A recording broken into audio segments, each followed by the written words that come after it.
the world's greatest super friends. Usually when we see a title like So-and-so Meets Frankenstein, they mean the creature. The creature didn't have a name.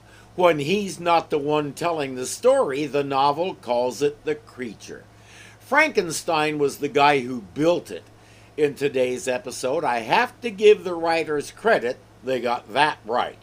They call the creature a monster, not a creature, but that's trivial. The storm is almost ready, Gore. Raise the lightning rods.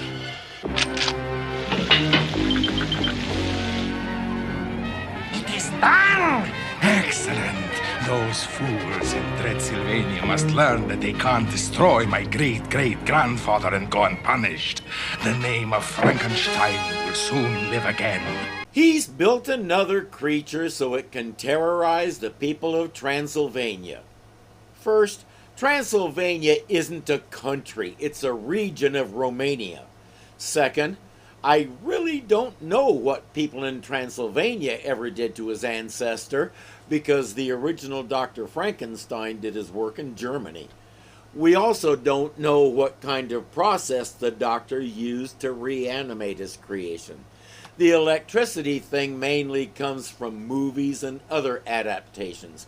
Mary Shelley never told us how he did it, just that he did it. The thing is, even if he did use electricity, the novel appeared in 1818. Lightning was almost the only thing we knew for sure about electricity. Telegraph wouldn't be invented for another 20 years. So the method used in all those movies makes sense. 10,000 volts! The storm is ready, Dr. Frankenstein! 10,000 volts, that's all? He needs lightning for that? Old CRT-based color TVs produced more than that. I've come close to being hit with 30,000 volts while working on one. This scar right here is from 5,000 volts in another part of the TV set. We've learned a few things about electricity since 1818. I think he missed all of it. If you've seen any Frankenstein movie, you know what comes next. Raise the platform, the lightning strikes, the creature comes to life. Now to gain my revenge on the ancestors of those who defiled the name of Frankenstein. You will do as I command. Descend the mountain to Dreadsylvania and destroy it. We get the usual movie-grade monster lumbering along like this and going "Arr!" all the time. Everybody does it, and if you like the book, it's a little irritating. In the novel, Dr. Frankenstein was thoroughly enamored with his creation until it came to life. Suddenly, he saw it as something horrible, something evil. His favorite word for it was wretch. He decided it was a violation of nature and had to be destroyed. He never gave it a chance. It escaped from him and took refuge in a woodshed attached to a small family home. By observing the people through a little peephole, he learned to speak fluent French and came to understand people. Too bad it wasn't mutual, but he never went on any kind of mindless rampage like we see in the movies and like we're seeing here.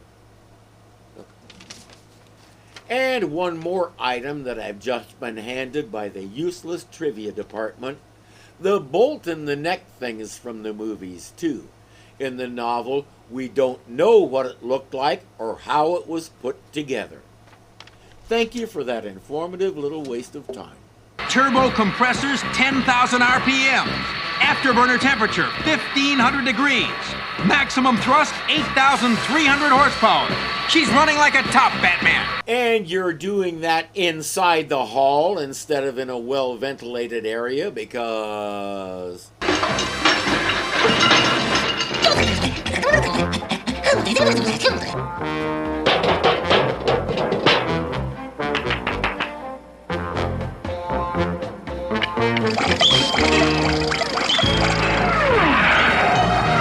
Oh no, it looks like Gleek's gotten loose in the Justice League junk pile. Related question?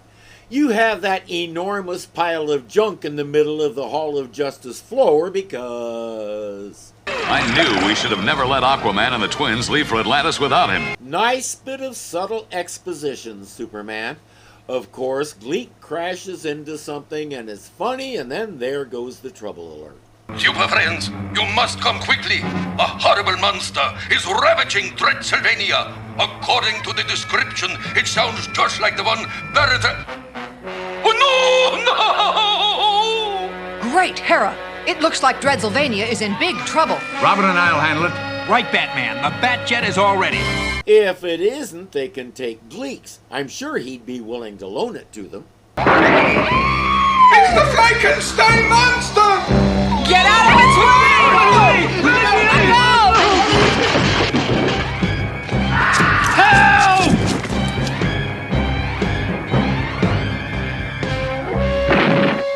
Remember, it's the 1970s, so we don't hurt anybody, we only break stuff. Though, it would have been interesting to see how that guy got down. That's far enough, you mindless monster! Thanks, but I haven't saved you yet. All right, you green gargantuan, you asked for it. Robin was feeling left out, so he had the monster throw him too. It was as much fun as he hoped. He thought about asking for another one, but Batman told him not to push his luck. Dr. Frankenstein and Gore are watching. Like every other supervillain, they have cameras everywhere in the world, and the Doctor has an idea for dealing with the Super Friends. We'll lead them to the castle and dispose of them here. Listen carefully.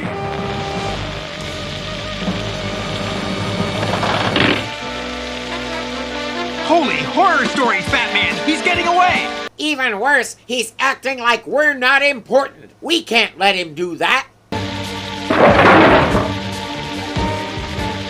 Great Gotham! If my memory serves me, that's the ancient castle of the Baron Frankenstein. Be careful, Robin.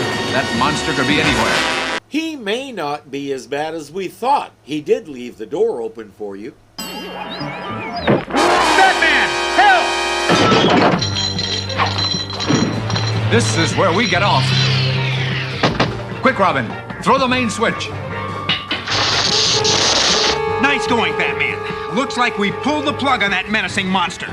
Yes, that's it. The creature is inanimate again. And we have more than half the episode to go. What's the rest of it? Commercials? Wherever there's an evil monster, there's always an evil mind behind it. You're wrong, Batman. There's a brilliant mind behind it. It is possible to be both. Lex Luthor comes to mind. And by the way, dude, you're no Lex Luthor. And you'll pay for what you've done to my creation. Hold it right there, Dr. Frankenstein. Your infamous family has created evil and fear long enough. But that's about to change now that the Super Friends have something to say about it. Thank you, Batman.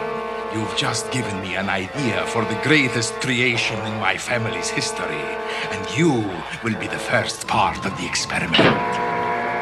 Holy monster makers! He's got us trapped like rats!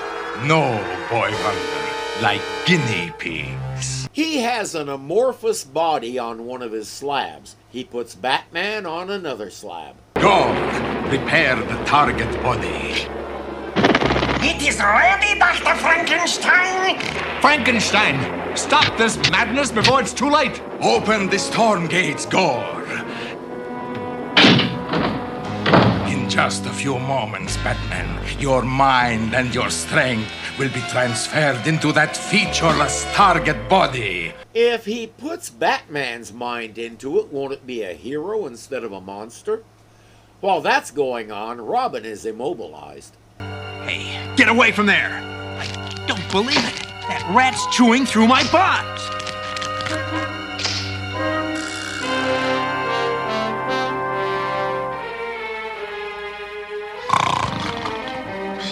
The bat skeleton key should get me out of this dingy dungeon. He realizes the only way to help Batman is to bring the other Super Friends. Dr. Frankenstein, the young one has escaped. Well done, Gore. He'll soon be bringing us the other Super Friends. Moments later, at the Hall of Justice.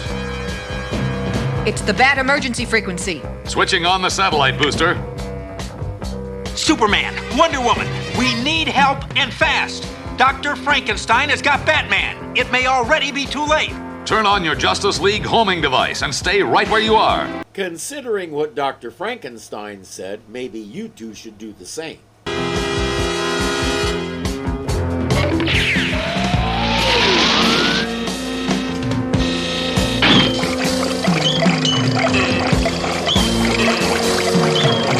He might want to install an afterburner if he wants to keep up with them.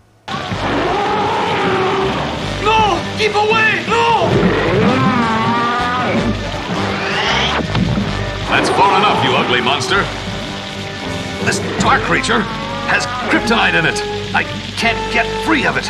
Before long, the two of them are on slabs as well. The Doctor's plan is to transfer the powers from all three of them into his new monster. Once more up to the roof and the lightning, this storm seems to go on forever, and back down.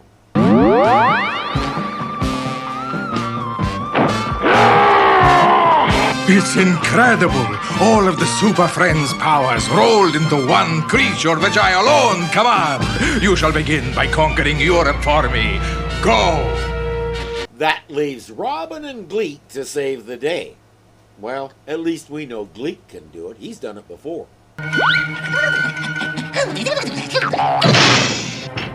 That should hold you for a while, handsome. Quick, we've got to get out of here and stop that super monster. We can't, Robin. We have no powers. Robin takes them to the Austrian Energy Research Facility to see what can be done.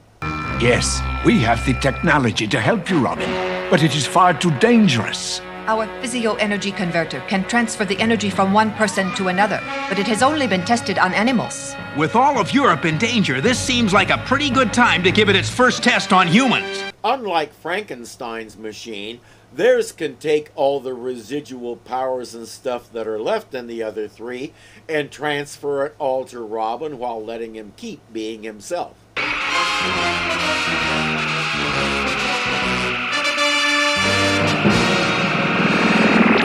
It worked, Doctors. I feel as strong as Superman. And his voice finally changed. Our boy has grown up.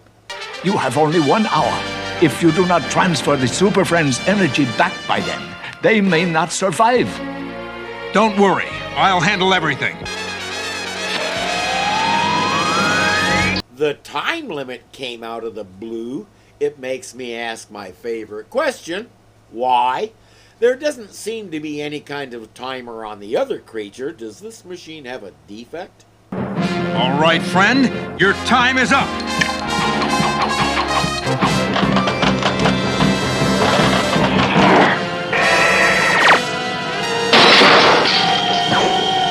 It's no use. We're both unstoppable. There's only one thing to do. Ah, I've won. That Super Robin has given up. Given up, you say? He don't know me very well, do he? He didn't give up. He ran home to get something from the closet.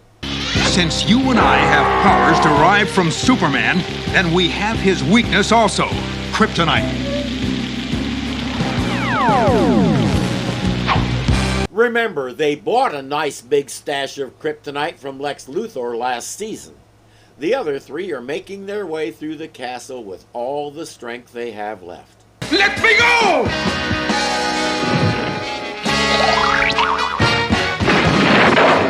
We've only got 1 minute left. Quick, get onto the table. Everybody is restored, and Frankenstein and Gore are going to jail. A search of records revealed that Frankenstein hadn't paid property taxes on the castle for decades. After he went to prison, the town seized the castle and made it into a disco. It sure is good to have our power and abilities back. I don't know, Wonder Woman. I kind of like being able to fly like Superman. Speaking of flying, has anyone seen Gleek lately?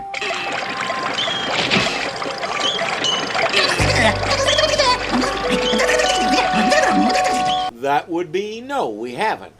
I admit, when I saw Frankenstein, I didn't have high hopes.